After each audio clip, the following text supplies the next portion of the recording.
Hey guys, and welcome to Lala Plays Always Remember Me. So I have seen like maybe a couple of minutes of somebody else playing this before. I don't really get the whole story, but it looked really interesting to me and I needed to play it. So we're just gonna start right away. Alright. So we're gonna do normal difficulty, I suppose. Standard intro. We were walking together, hand in hand, watching as the sun descended beneath the horizon.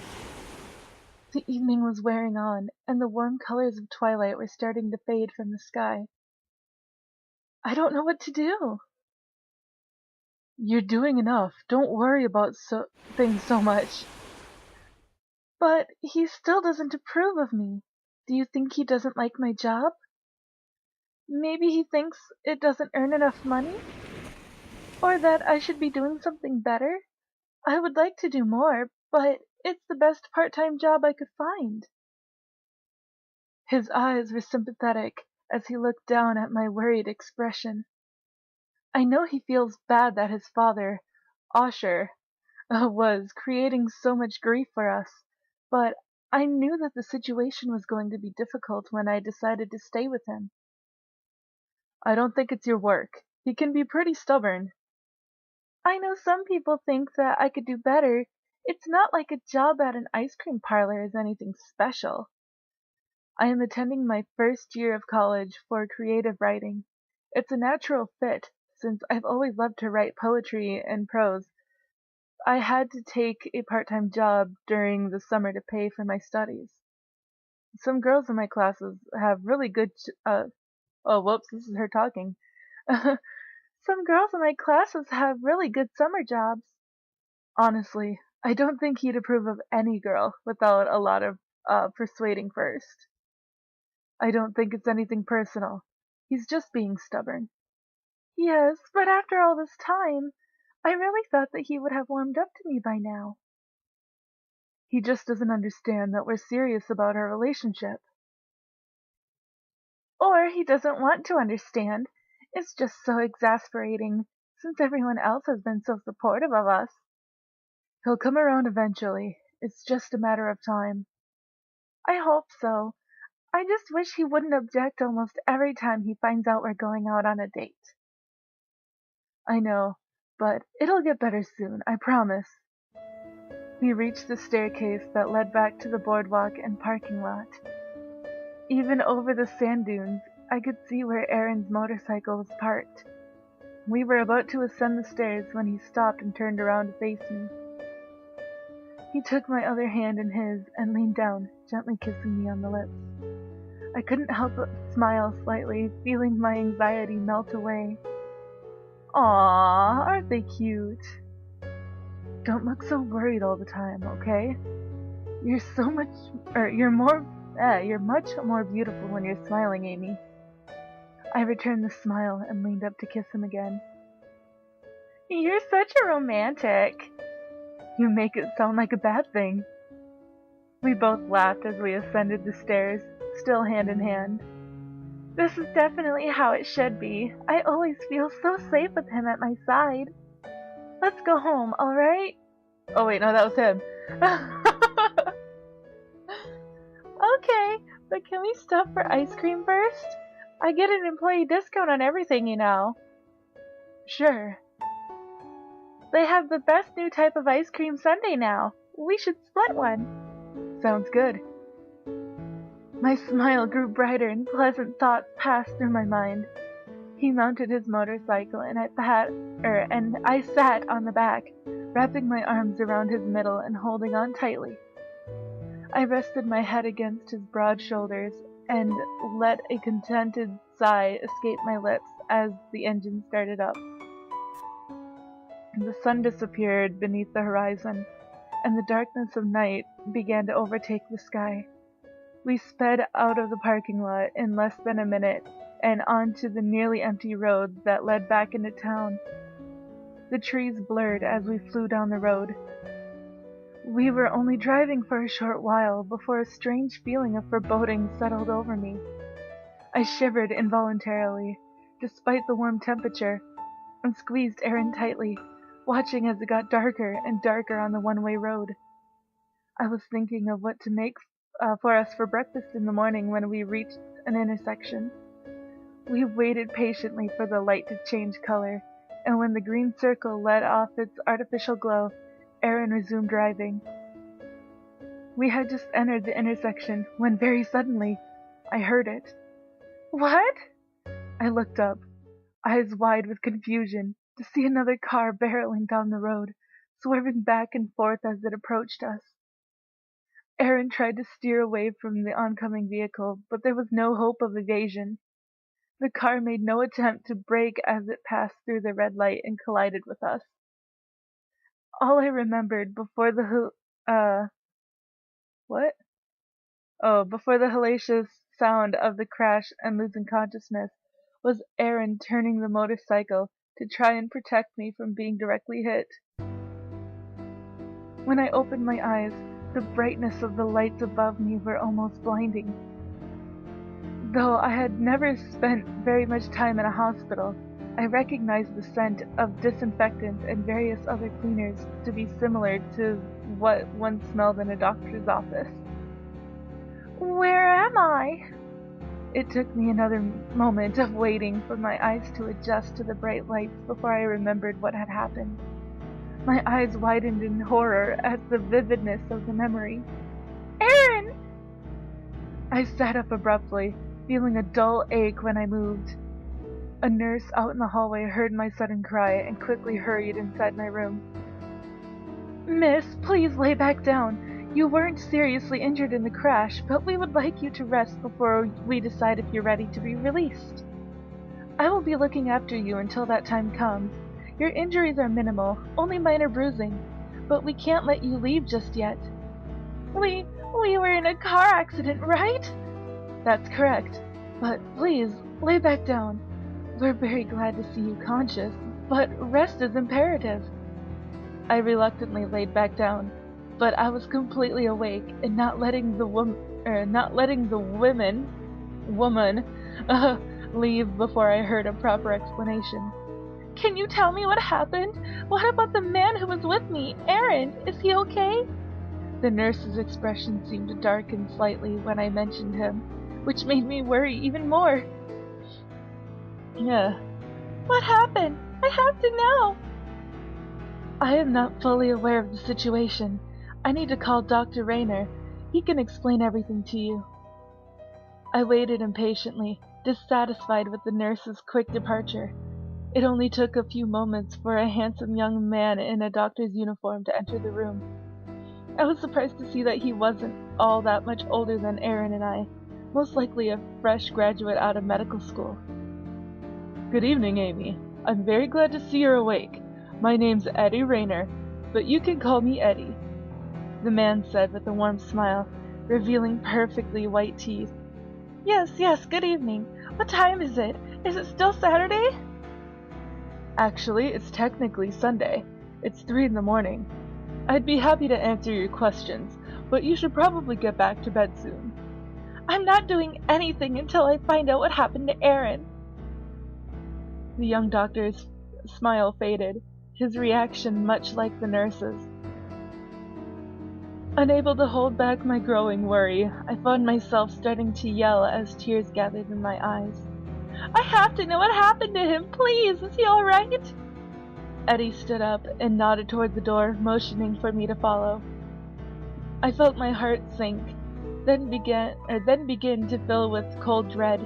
He'd noticed the fear in my expression and gave me a brief explanation.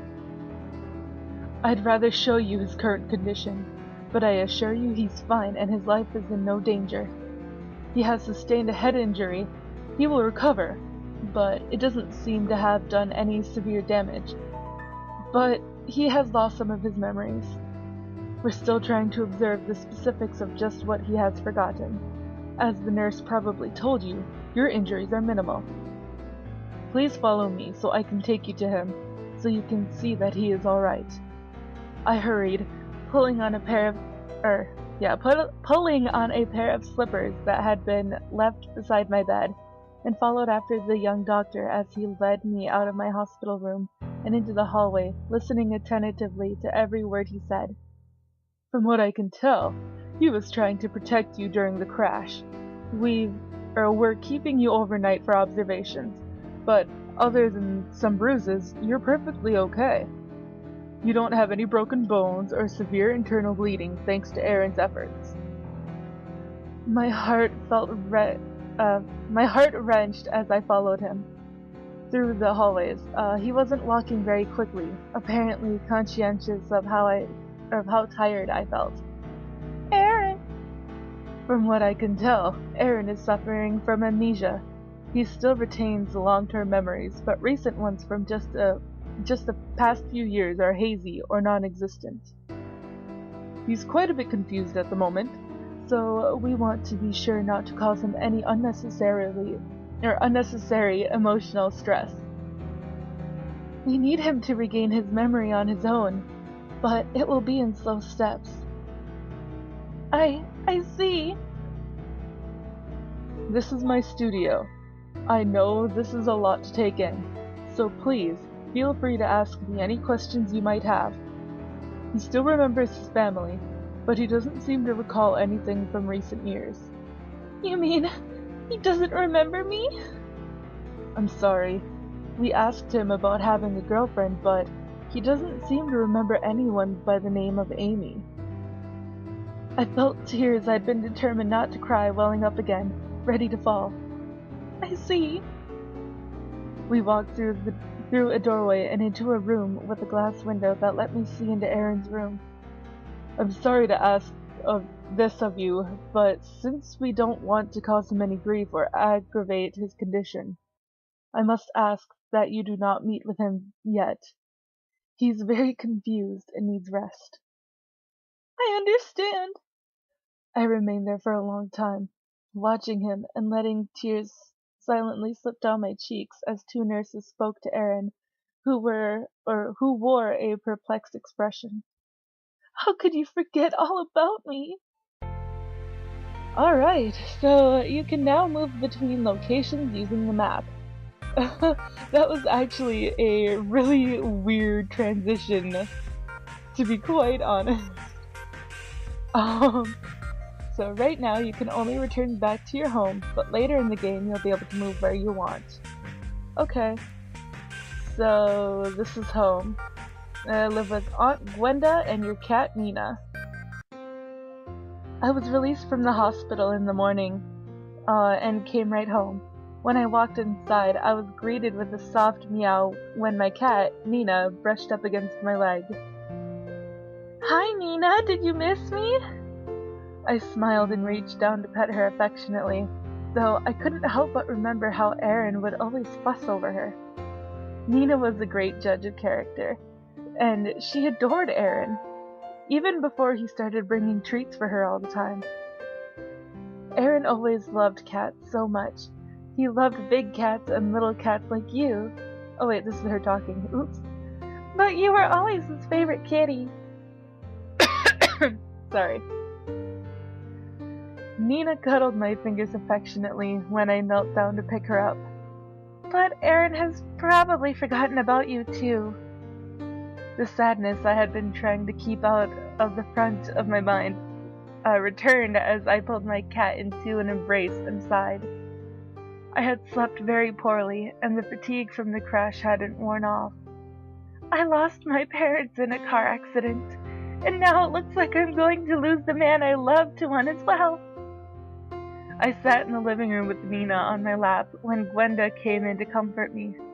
Oh, Amy, what happened?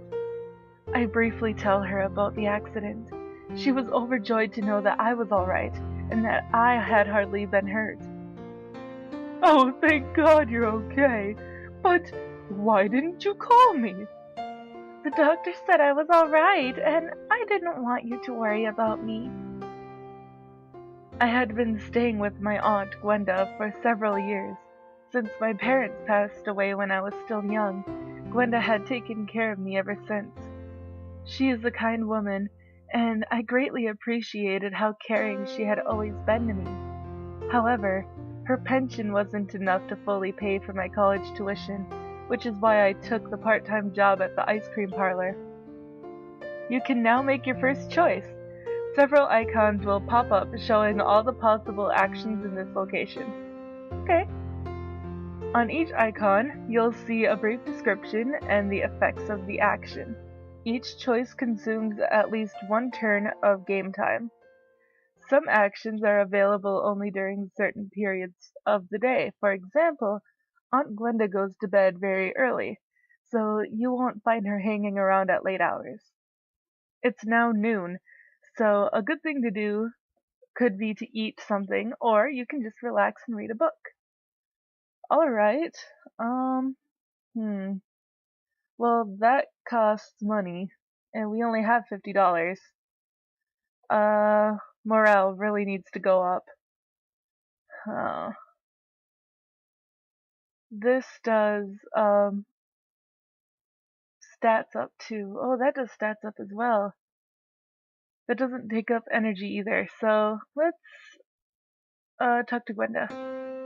Yes, my dear, what's troubling you? Aaron doesn't remember me at all, and the doctors say they don't want to give him too much stress since it might make him forget more, or make it harder for him to remember what he has forgotten. Honey, I'm sure he'll remember you soon enough. You're the love of his life. The two of you were so close, the cutest little lovebirds in town. It's just these past few years that he's forgotten, though. What if he doesn't recover? Then you'll just make him love you again. Really? You think that would work? I'm so afraid that we might never be together again. We have so many precious memories, and to think that he doesn't remember any of them. I couldn't help but shudder at the thought. You'll be able to do it. In the absolute worst case scenario, you'll just have to start off from square one again. Even if his mind doesn't recall the memories you two share, in his heart, he will still love you. Not even amnesia can erase that. You're right. Thank you, Auntie. I feel a bit better now. Of course, that's what family is for. Yay! After talking with Gwenda, I feel better. Sometimes, you just need to open up with someone who cares about you. Aww. Okay. Oh, we got one and everything. Awesome. Alright, so, I guess let's watch TV. Yeah!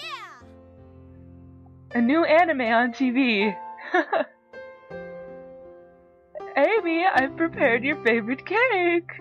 Thanks, Gwenda, but I'd like to stay alone for a while and rest, okay? I didn't sleep very well at the hospital. I had too much on my mind.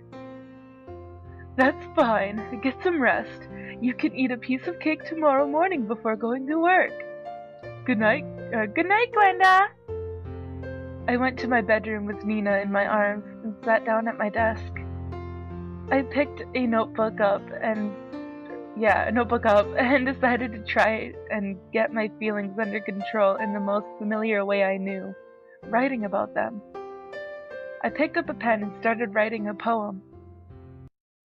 Your gentle touch, the warmth of your embrace, the passion of your kiss, precious times that felt ever so divine. I thought that they would never leave, but even though I can't reach you anymore, I can't open my eyes to find you there. I'll always have my memories.